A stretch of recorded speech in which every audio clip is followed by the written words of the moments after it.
Tayo. Yan, abot pa tayo. Year 2026, no? Ay sa San Antonio.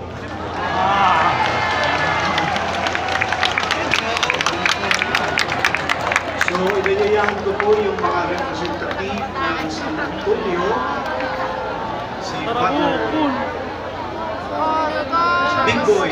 Father Big Boy.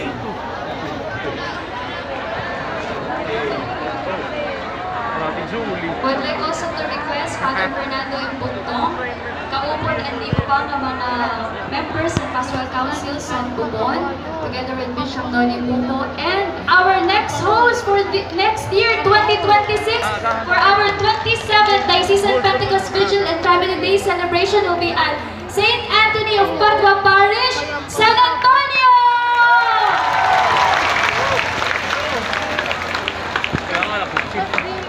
We would like also to acknowledge and invite Mayor Gary Lavin from si Mayor. Salamat Mayor sa pagtakbo.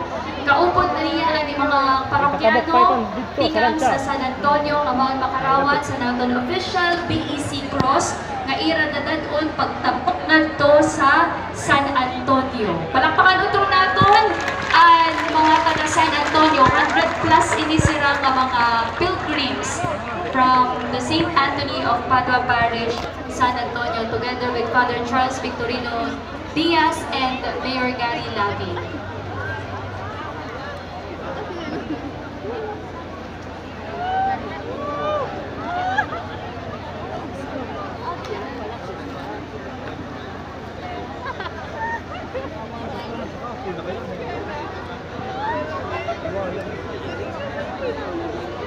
Once again, thank you so much. Most Holy Name of Jesus Parish, Bubon, and our next host, St. Anthony of Padua Parish, San Antonio. Palakpakan natin!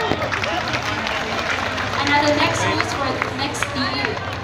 Ganyan na aton mapapamatian at halipot na lang ng punong pasalamat sa aton host parish for this year.